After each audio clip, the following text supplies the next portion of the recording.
Hello, my friends. That's right. I am back, which makes no sense if you never watched this show before. You're like, how can you be back, you bald a-hole? I don't even know who you are. But my name is Sam from WhatCulture. Thank you very much for joining me as always. And look, given that I was away for 7 days, I wanted to come back and I wanted to make a big hoo-ha about things. And also, it's Halloween. So I would like to present to you the Simon Miller Dress-Up Wheel of Fun. So here's how it is going to work. As you can see, there are 6 costumes up there, which will relate to the next 6 episode of Ups and Downs. So we give it a spin. Round and round it goes. I now stare off into the abyss. Realize this was a terrible idea. Ah, crap, I've got to be a ninja. People say I don't take this show seriously. I mean, come on, let's up those downs.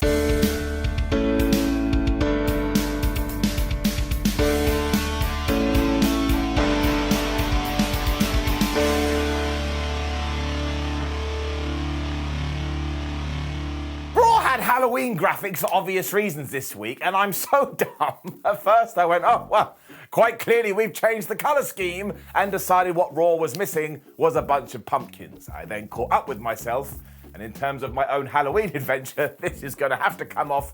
I'm pretty sure it's rustling the mic. That's right, it's me. Surprise, surprise. When I did come to this revelation, I hated myself, so it was just another day when we got into our first match, which was indeed Bianca Belair taking on Nikki Cross. Now, of course, last week, Nikki Cross had come back as the crazy Nikki Cross, and she has her kind of old theme music, but I think it's been a little bit updated too. And I think this was a very smart thing to do. She was far better as this character, and hopefully someone had said to her, look, I know that almost being a superhero is great, but really it's not. It's also cool because we never gave that persona a run on the main roster, and now we have, although she got into her first match, and she lost. Now, she was super aggressive here, and at one point was basically trying to rip the legs off Bianca Belair, and even after Bianca had fought back a little bit, they just took this crazy bump onto the floor, because once again, Nikki Cross is insane now, so that's what she's gonna do. Nikki again was all like, oh my gosh, I don't care about the pain because she's loopy now, which is when Damage CTRL came to the ring, so I think they were like, oh man, I'm really worried about this, and all the fracas, Bayley took Bianca Belair and went boop, and pushed her into the ring post. Cross isn't into any of this though, so much like 7 days ago, she did a big crossbody onto everyone. But I suppose during all that, Bianca Belair went boop, she restored her HP, because when Nikki Cross got back in the ring, she hit the KOD, and she won. The reason I don't mind any of this though is that you can just feel it's all gonna tie into War Games, so you need this kind of shenanigans, although we do have to bring it down and put another one on the distraction counter. But I thought all of this was fun.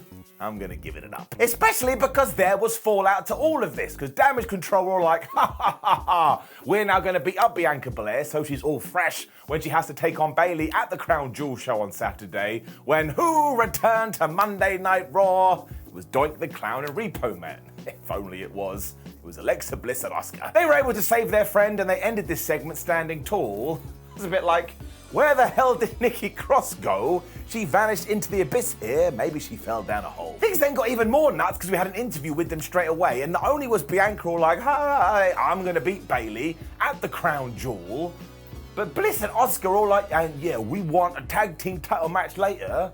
And as we were going to learn, they were going to get it. And you ain't going to believe the outcome. Brock Lesnar versus Bobby Lashley in a face-to-face was after this.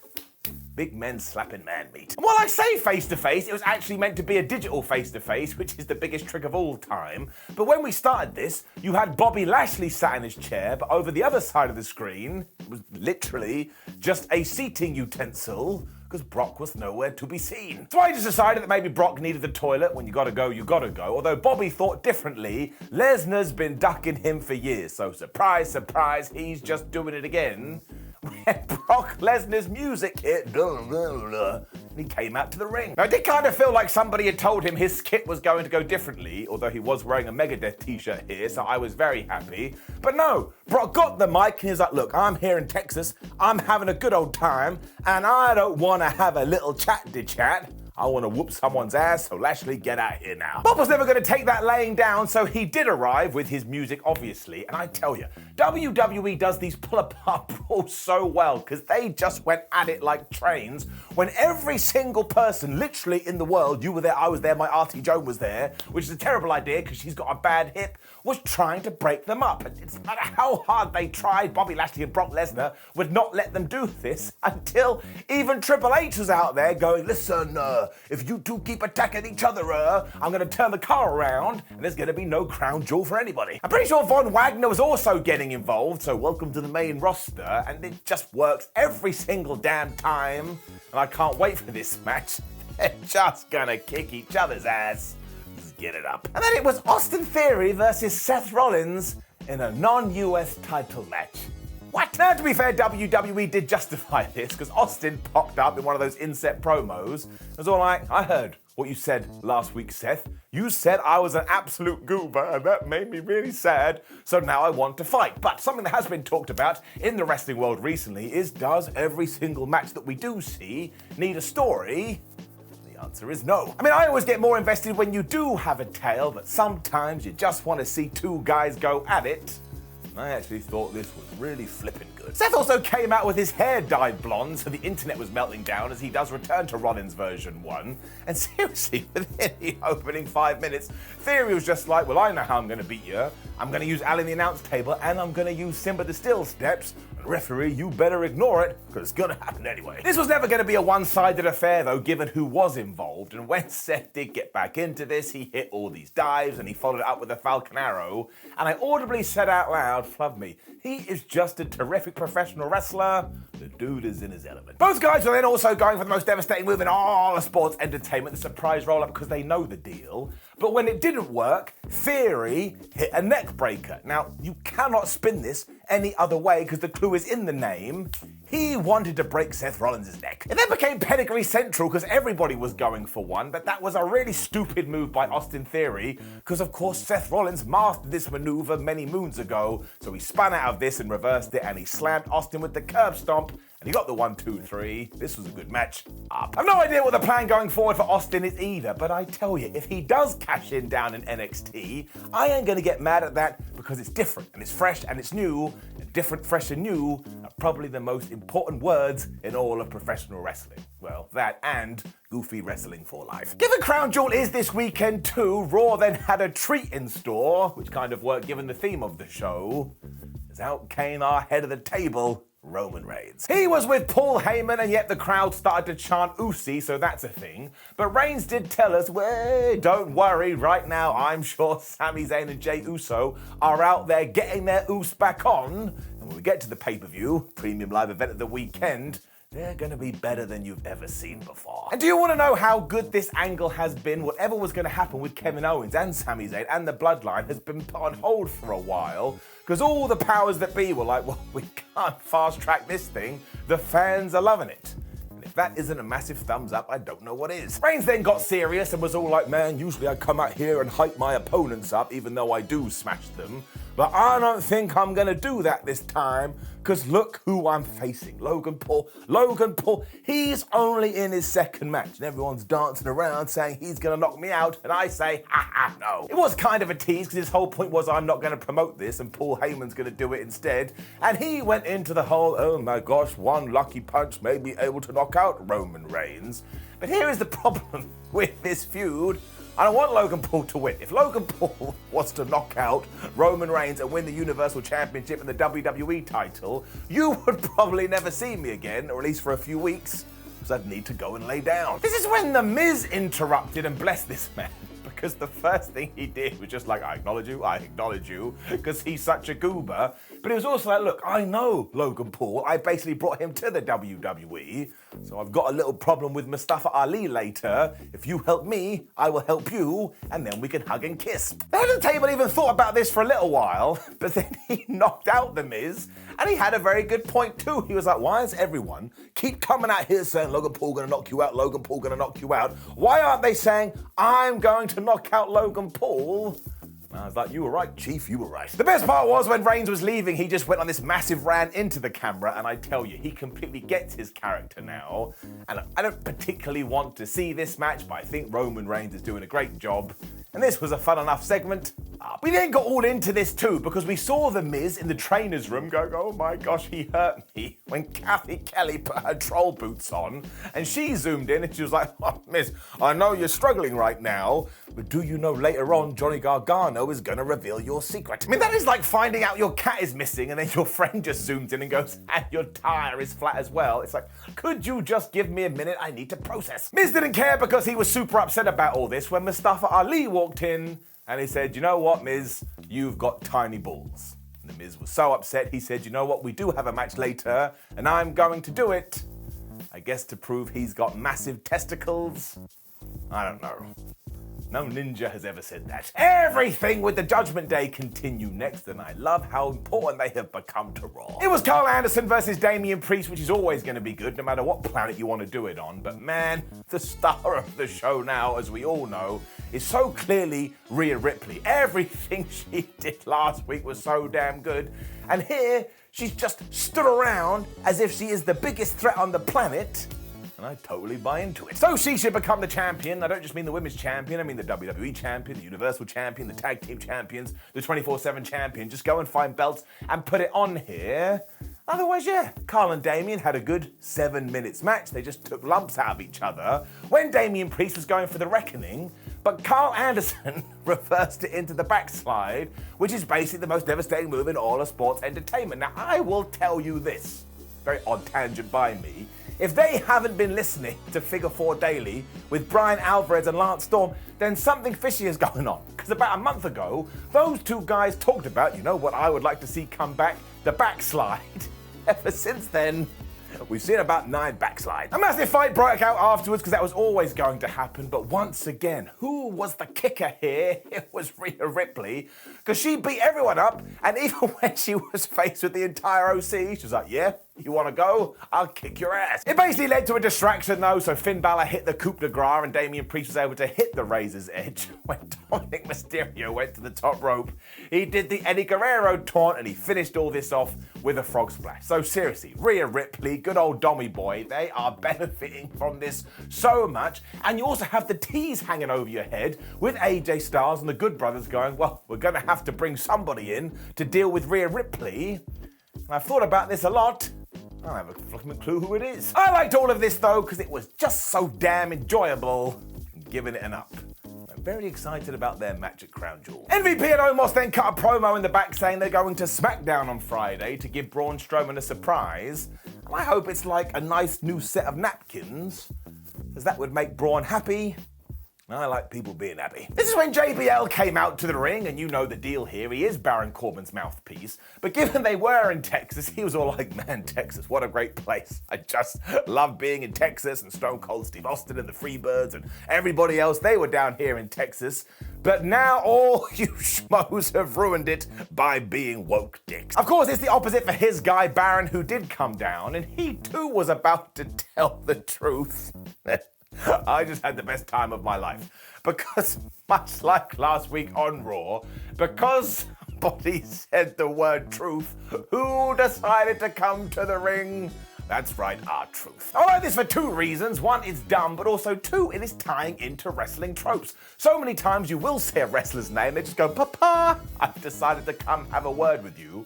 And R-Truth was so good here, because he was like, oh man, I love your Halloween costumes, especially yours, Bradshaw. You're dressed like an out-of-touch old man. It led to a big attack that Truth avoided for a little bit before he did get slammed with the end of days. And while I have no idea where this is going, I really enjoy Baron Corbin and JBL together, and I will always take R-Truth on my screen, because that dude just wants to have a good time. And I want to have a good time. Nobody should want to have a bad time.